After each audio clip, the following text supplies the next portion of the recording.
Okay, we are joined by Brad MacArthur, the coach and general manager of Brooklin Lacrosse Club, and a busy man with, for the second straight year, 3 picks in the first round, and you've got 3 more in the first round next year. You're adding a lot of young talent to a team that's already got a lot of young talent.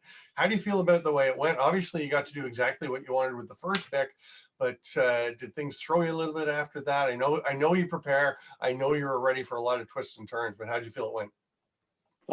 I mean, pretty good. We were obviously we're a bit Orangeville heavy right now, but I mean for a good reason. They're a really good group of kids that I've been familiar with. I've had I guess I would call it the unfortunate pleasure of having to face them multiple times in junior B lacrosse for a core of this group, and then I was able to watch them in the 2019 Minto and Langley live as well. So I've probably seen that Orangeville team more than a lot of teams I have seen. So my familiarity with them was probably a little bit higher. But in terms of how it kind of came about, selecting Kyle was obviously in our own hands. There was a lot of thought that went into that. Kyle and I actually spoke probably I think 3 times in the last week. Just had some phone calls together just to kind of get to know each other a little bit, see if it was a personality fit from both sides, and see what things were like in Kyle's life, and where lacrosse was, and priorities, and where Brooklyn fit into that, because we're not in the position to be able to kind of screw up a number 1 pick.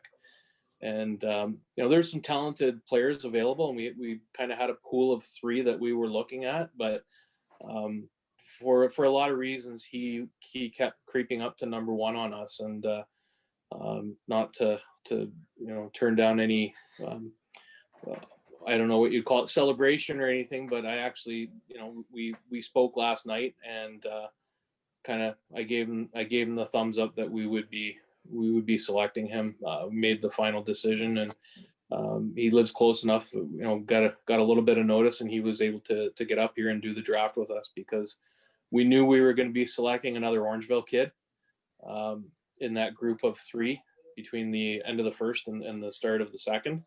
And we thought it'd be a really good touch if a kid on his own team would be able to announce his team. We didn't think it would be their captain, but sometimes that's how it goes. And for him to be able to do that and be up here with us with everything that's going on, we're just kind of fortunate that way, that geography worked out.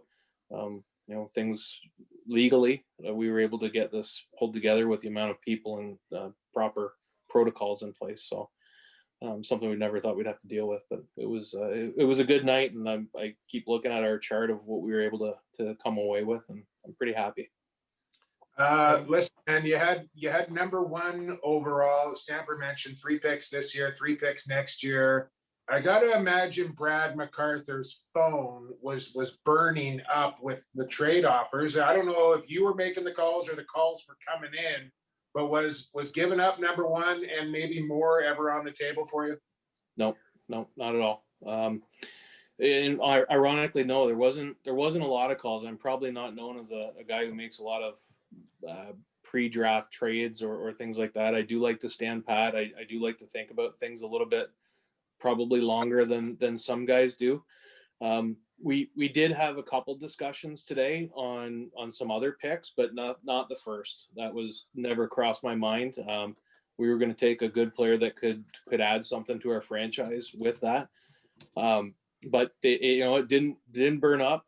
Between 4:00 and 6:00, it rang a few more times, but nothing too serious, and nothing that was really a groundswell to kind of change the pattern. We had a plan in place going in. We met most of those needs.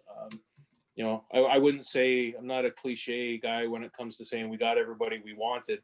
We kind of planned for everybody we wanted, and when we got to those positions and those selections were made, there wasn't a lot that threw us. It's I try not to panic and try not to be surprised by anything. So but yeah, it didn't ring off the charts. It didn't get too busy. It wasn't too crazy. We had 1 inquiry, I think maybe a month ago, about the first overall pick, and I think that was just to see what I would say. So I mean, it's a pretty good group of GMs too, and a lot of guys I have some familiarity with. So little bit of joking around aside and whatnot, there was, those calls today where we talked about some picks and exchanges, but nothing that I think was going to materialize, especially with all the uncertainty in the lacrosse world right now. How pleased were you when number 5 rolled around and a guy like Zach Deacon was still on the board? Not only just a great, outstanding young defender, but a guy that's worn a C on a jersey in Orangeville that a lot of great lacrosse players have had the same role as him. Yeah, I mean, that was, I wouldn't say it was the most surprising, but it was most surprising to me. I didn't think he was going to be there.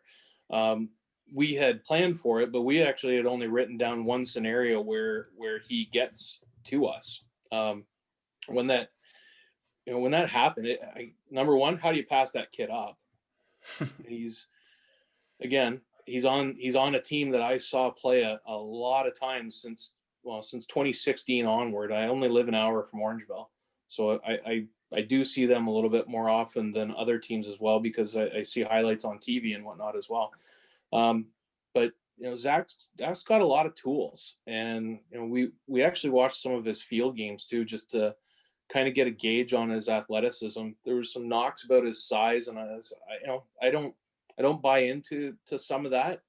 What you lack in size, you can make up for in strength. You can make up for in IQ, and you don't wear that C in Orangeville unless you have that. And there's something, there's something to be said for the character of a kid who can win a Minto Cup, who can carry teams through that kind of, losing one year and winning the next, and then going to Jacksonville and completely, making news down there. I mean, there's no offense to the Jacksonville program, but he's one of those guys who's making news, and they haven't had a lot of those guys in the past, and he's one of them. So we were pretty pleased, and it worked out really well to have Kyle here, because I mean, when do you ever get to announce that your captain of your championship winning team is going to be joining you with that same team? So it was pretty cool, and a little emotional, to be honest with you.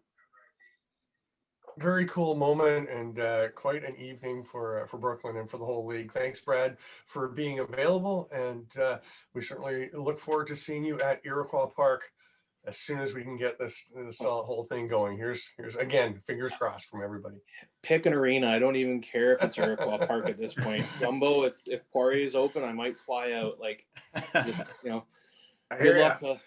Good luck to the guys. I'm open to outdoor boxes this summer, boys. I don't know about you guys, but if we got to play outdoor, concrete, old school, get out the knee pads and let's go. Let's do it. Thanks, Brad. All right. Take care, guys.